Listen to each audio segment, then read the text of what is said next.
Assalomu alaykum, mana qadrli obunachilarim. Bugungi makiyaj darsimizni ham boshlab olamiz. Birinchi bo'lib yuzimizga bazalarni surib, yaxshilab massaj holatida yuzga yedirib chiqamiz. Undan keyin qosh bilan ko'z orasini ochib olish uchun biz konsilerdan foydalandim. Ko'rib turganingizdek, konsilerda yaxshilab qoshlarni forma berib, bo'yab, ustini sponj bilan yedirib chiqamiz.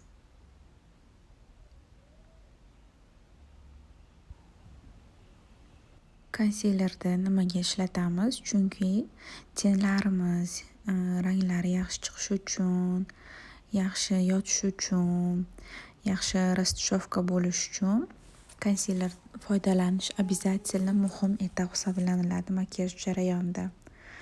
Va konsilerdan keyin ustini pudra bilan qotirib chiqamiz.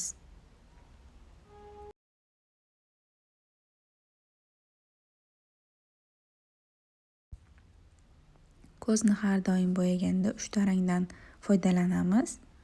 Rozovoy makiyajda ham, korичневый makiyajda ham 3 xil rang bo'lishi kerak. Ya'ni korичневый makiyaj qilish uchun biz har doim bejviy, och korичневый va o'rtacha korичневый ranglardan foydalanamiz. Rozovoy makiyaj qilmoqchi bo'lganda ham xuddi shunaqa ochroq rozovoy, keyin yana ham sal to'qroq, keyin yana ham sal to'qartirib, etapma-etap ranglar uyg'unligi bilan to'qarib boriladi. Men bugun korичневый makiyaj qilishni xohladim va ko'rib turganingizdek ochroq bejviy rangdan foydalanib, asta-sekinlik bilan makiyaj to'qarib boriladi.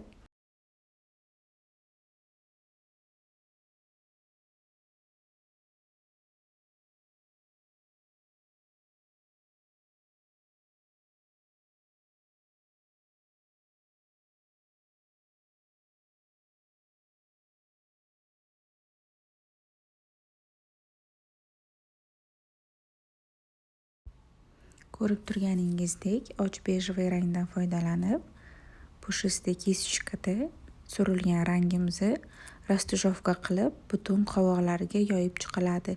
Ikkinchi rang har doim yoyibroq suriladi va ko'proq растушевка qilinadi.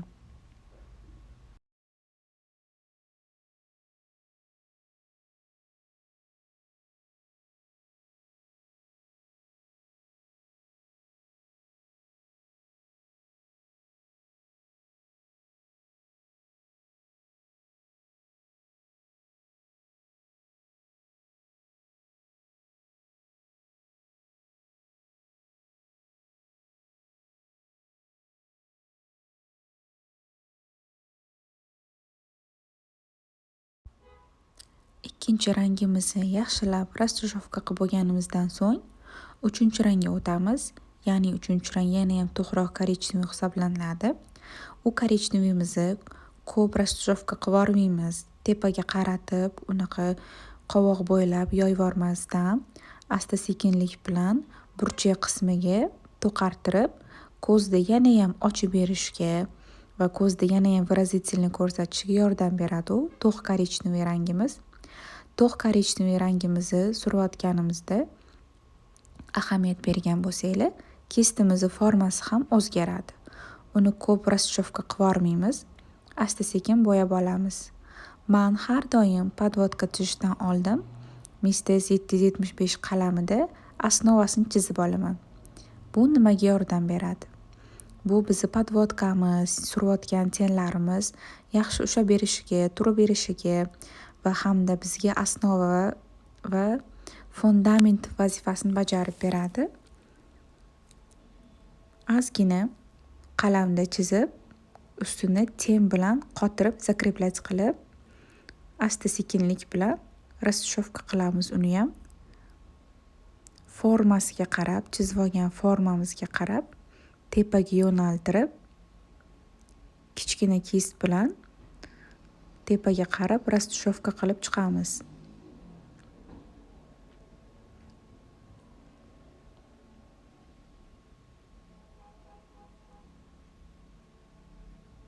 Ko'rib turganingizdek, растушевка qilib tepaga yoyib, Yana ozgina ikkinchi rang bilan qovoqlarimizga berib yuboramiz.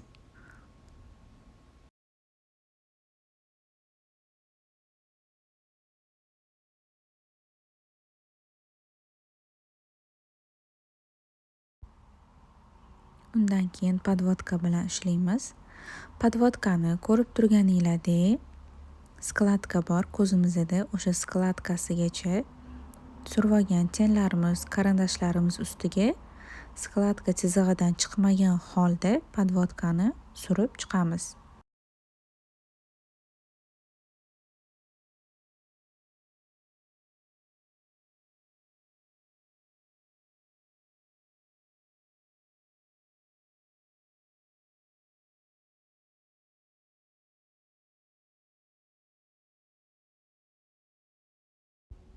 Podvodkani surib bo'lganimizdan so'ng biz yana ham ko'zimizni detalni ishlaymiz. Mana ko'rib turganingizdek bizga kerak bo'ladigani yana ham kichkinaroq, formasi kichkina bo'lgan kist. Bunda biz qora teng va korичневый tengdan foydalanib tepaga qaratib formasidan chiqmagan holda расстушевка qilamiz. Podvodka chizilgan joyigacha tagigacha tenni olib kelmaymiz, chunki podvodkamiz rangi xira bo'lib qoladi. Pasi osnovamiz chorniy bo'lib qolishi kerak. Tepaga qaratib korичневый va chorniy tenglardan foydalanib tepaga qaratib расстушевка qilib formasini berib olamiz.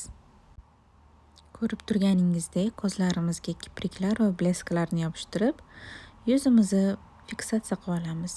Yuzimizni men рассыпчатый pudradan foydalanib fiksatsiya qilib quritib oldim.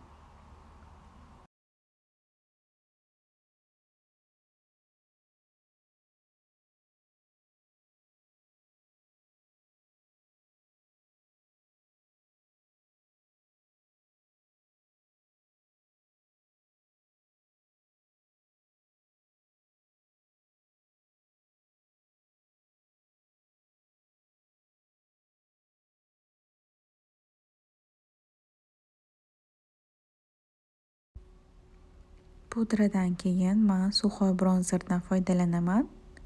Suxoy bronzerlar har doim tabiiy ko'rinadi. Shunga men ko'proq makiyajlarimda bronzerlardan foydalanaman.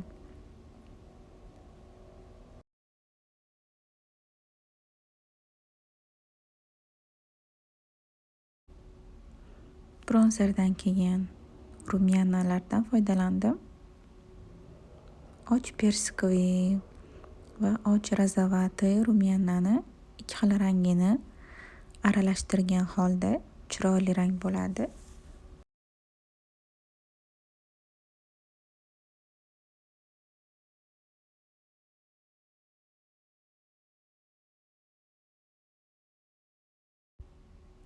Rumyanadan so'ng highlighter zonalarimizga highlighter surib olamiz.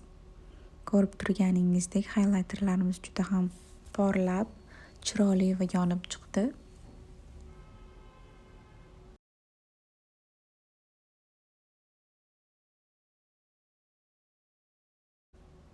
Endi qoshlarni bo'yaymiz. Har doim qoshni dum qismidan oldiga bo'yab olib kelinadi. O'shanda qoshlar tabiiy va chiroyli ko'rinadi.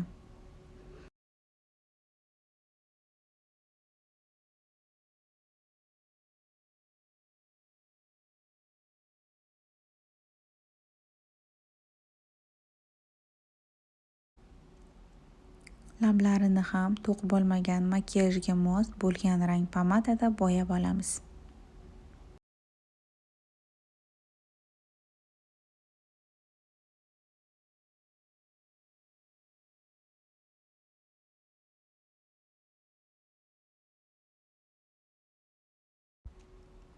Makiyajimizni yakunlashimizdan oldin kipriklarimizni orasiga va ustiga qora podvodkamizdan yana bir marta yurg'izdirib